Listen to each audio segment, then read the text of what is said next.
Divine raise YouTube channel में आपका स्वागत है। दोस्तों, मैं हूं डॉक्टर उमेश मंसूरे, अधिवक्ता, उच्च न्यायालय इंदौर। और एक बार फिर दोस्तों हम आपके लिए एक वीडियो लेकर आए हैं जिसमें हम प्रथम सूचना रिपोर्ट FIR के बारे में आपसे चर्चा करना चाहते हैं। दोस्तों, तो ये जो नया कानून आया है, भारतीय न्याय संहिता और भारतीय नागरिक सुरक्षा संहिता, तो आज हम भारतीय नागरिक सुरक्षा संहिता की धारा 173 पर बात करने वाले हैं। दोस्तों, प्रथम सूचना रिपोर्ट के बारे में कई लोगों को बहुत तरह के असमंजस रहते हैं, दुविधाएं रहती है और सोचते हैं कि इस कैसा काम होगा, प्रथम सूचना रिपोर्ट लिखी जाएगी नहीं लिखी जाएगी, उसमें क्या लिखना है, किस तरह से लिखना है, कितनी बातों को लिखना है। ये सब व्यक्ति के मन में भांति भांति के क्वेश्चन आते हैं, प्रश्न आते हैं। प्रथम सूचना रिपोर्ट भारतीय नागरिक सुरक्षा संहिता 2023 की धारा 173 में बताई गई है कि प्रथम सूचना रिपोर्ट क्या होती है। दोस्तों, जब कोई घटना घटित होती है, कोई इंसिडेंट होता है, तो उसकी सूचना संबंधित थाने पर प्रदान करना ही प्रथम सूचना रिपोर्ट कही जाती है। इसको आप प्रथम रिपोर्ट कर बोल सकते हैं, इसको पहली खबर बोल सकते हैं, या फर्स्ट इंफॉर्मेशन रिपोर्ट, इसका फुल फॉर्म है इंग्लिश में FIR। इसको शॉर्ट में हम FIR बोलते हैं। तो दोस्तों, कभी न कभी कहीं ना कहीं दोस्तों में, रिश्तेदारी में, फ्रेंड्स में इससे हमें काम जरूर पड़ता है।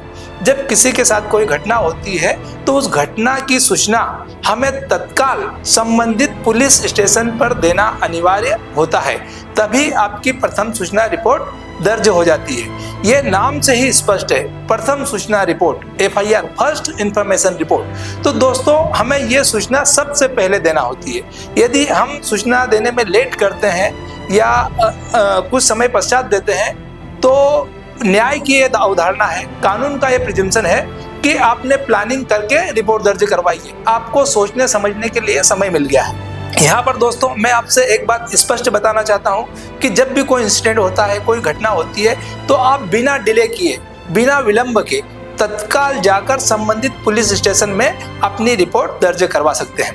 दोस्तों, रिपोर्ट दर्ज कराने के लिए आप लिखित में भी सूचना दे सकते हैं, आप ओरल भी दे सकते हैं और आप इलेक्ट्रॉनिक माध्यम से भी दे सकते हैं। जब आप लिखित में सूचना देते हैं तो थाने का भार साधक अधिकारी जैसा आपने लिख के दिया है वैसे ही रिपोर्ट दर्ज कर लेगा। यदि आपने इलेक्ट्रॉनिक माध्यम से दी है तो 3 दिवस के अंदर आपको जाकर उस रिपोर्ट पर अपने हस्ताक्षर करना होते हैं। और यदि आपने ओरल सूचना दी है, यदि आपने मौखिक जाकर घटना बताई है, तो ऐसी स्थिति में जो थाने का भार साधक अधिकारी है उस घटना की संपूर्ण रिपोर्ट जैसे आप बताते जाएंगे, पूरा विवरण आपके कहे अनुसार दर्ज करेगा और उसके बाद वो घटना आपको जो आपने लिखवाई है पूरी पढ़कर सुनाएगा। उसके बाद आपके नीचे हस्ताक्षर करवाएगा और 173 सेक्शन का सब क्लॉज 2 में एक कॉपी आपको निःशुल्क प्रदान की जाएगी। दोस्तों, इसके अलावा अगर हम देखते हैं, कभी कभार आपके साथ में घटना हुई है या दोस्तों के साथ में आपने सुना होगा, रिश्तेदारों से सुना होगा कि थाने पर हमारी रिपोर्ट दर्ज नहीं की जाती है, या हमसे ठीक से व्यवहार नहीं किया गया है। ये काफ़ी बार हमें इस तरह के कमेंट मिले हैं और लोगों ने बताया भी है कि इस तरह की घटनाएं हमारे साथ होती है। तो दोस्तों, अगर कभी आप 173 सब क्लॉज 4 अगर पढ़ते हैं, यदि आप इस अधिनियम का 173 सब क्लॉज 4 देखते हैं, तो उसमें स्पष्ट प्रावधान है कि यदि कोई थाने का भार साधक अधिकारी आपकी प्राथमिकी दर्ज नहीं करता है या आपकी रिपोर्ट दर्ज नहीं करता है, तो आप स्पीड पोस्ट से, जो डाक विभाग है, उससे अपनी पूरी कहानी लिखकर टाइप करवाकर पोस्ट ऑफिस से संबंधित अधिकारी को पोस्ट कर सकते हैं। तो जो SP साहब है वो सेम रैंक के अधिकारी को अपॉइंट कर सकते हैं आपके मामले में जांच करने के लिए, रिपोर्ट दर्ज करने के लिए और आगे की कार्रवाई करवा सकते हैं। बट एक चीज मैं यहाँ पर दोस्तों आपको और बताना चाहता हूँ कि रिपोर्ट दर्ज नहीं करने के बहुत सारे कारण हो सकते हैं, क्योंकि इसमें लॉ में, विधि में एक चीज का प्रावधान है, कॉग्निजेबल ऑफेंस और नॉन कॉग्निजेबल ऑफेंस। इसमें क्या होता है दोस्तों कि जो संज्ञेय मामले होते हैं और असंज्ञेय मामले होते हैं, बेलेबल मामले होते हैं और नॉन बेलेबल मामले होते हैं। तो अब अगर मामला संज्ञेय मामला है तो पुलिस को तत्काल रिपोर्ट दर्ज करना ही चाहिए, चाहे लिखित में जानकारी मिली हो, मौखिक में मिली हो या इलेक्ट्रॉनिक से मिली हो। पुलिस का ये कार्य बन जाता है कि अगर संज्ञेय मामला है तो उन्हें रिपोर्ट दर्ज करना चाहिए।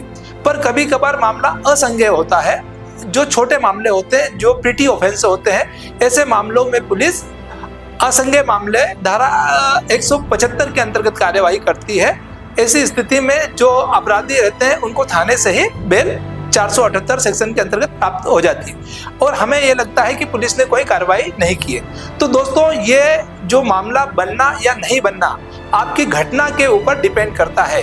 ये पूरी जानकारी आपके इंसिडेंट के ऊपर डिपेंड होती है कि आपके साथ किस तरह की घटना हुई है या आपके दोस्तों के साथ या आपके रिलेटिव के साथ किस तरह की घटना हुई है। तो घटना की परिस्थितियां वो डिसाइड करती है कि मामला संज्ञेय है या असंज्ञेय है। तो दोस्तों, मैं आपको इससे संबंधित भी एक बात बताना चाहता हूं कि जब आप थाने पर रिपोर्ट दर्ज कराना चाहते हैं या अपनी सूचना देना चाहते हैं, तब आप थाने में जाकर अपनी पूरी कहानी आपको एज इट इज बताना पड़ेगी। उसको अगर आपके साथ कोई मारपीट हुई है तो आपको बताना पड़ेगा मेरे को किस हथियार से मारपीट हुई है। अगर आपको एब्यूजिंग वर्ड यूज किए हैं तो वो वर्ड आपको बताना पड़ेगा किस तरह के वर्ड आपके विरुद्ध लोगों ने यूज किए हैं।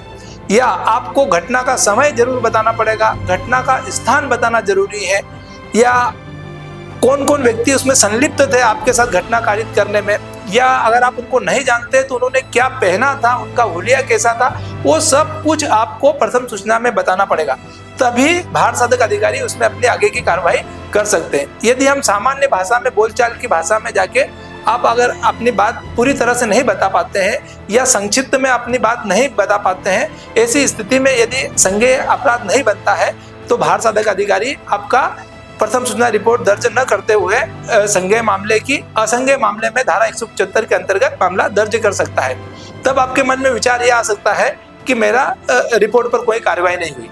तो दोस्तों, आप जब भी प्रथम सूचना रिपोर्ट दर्ज करवाते हैं या आपके साथ कोई इंसिडेंट होता है तो उसकी संपूर्ण जानकारी आपको डिटेल में, आपको पूरी ब्रीफ आपको भार साधक अधिकारी को बताना है। यदि मामला उस योग्य है तो आपका तत्काल FIR दर्ज हो जाएगी दोस्तों।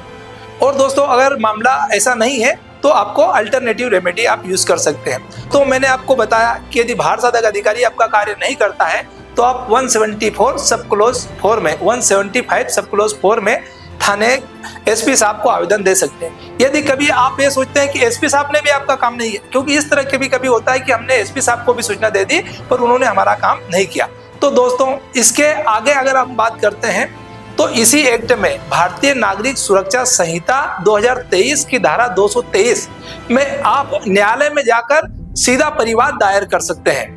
वहां पर जो जुडिशियल मजिस्ट्रेट फर्स्ट क्लास है उनके यहाँ पर आप अपना परिवाद दायर कर सकते हैं। और अगर मामला आपका संज्ञेय है तो न्यायालय उसमें कॉग्निजेंस से लेकर संबंधित थाने को मामला दर्ज करने के लिए बोल सकते हैं या ATR कॉल कर सकते हैं, एक्शन टेकन रिपोर्ट बुला सकते हैं और जांच उपरांत वो कार्रवाई करने का आदेश पारित कर सकते हैं। तो मैं आप लोगों का हृदय से धन्यवाद देता हूं कि आपने इस जानकारी को सुना है और उम्मीद करता हूं कि ये वीडियो आपको पसंद आया होगा और भविष्य में हम ऐसे वीडियो और बनाते रहेंगे। इसके लिए एक महत्वपूर्ण बात यह है कि आप हमारे चैनल को लाइक करें, सब्सक्राइब करें एंड कमेंट बॉक्स में कमेंट जरूर करें, ताकि आपका एक कमेंट हमें भविष्य में और अच्छे वीडियो बनाने के लिए, कानूनी जानकारी बनाने के लिए उत्साहित करेगा और हम भविष्य में और अच्छी जानकारी आपके लिए लेकर उपस्थित हो सकेंगे। तो बहुत बहुत धन्यवाद। Thank you very much.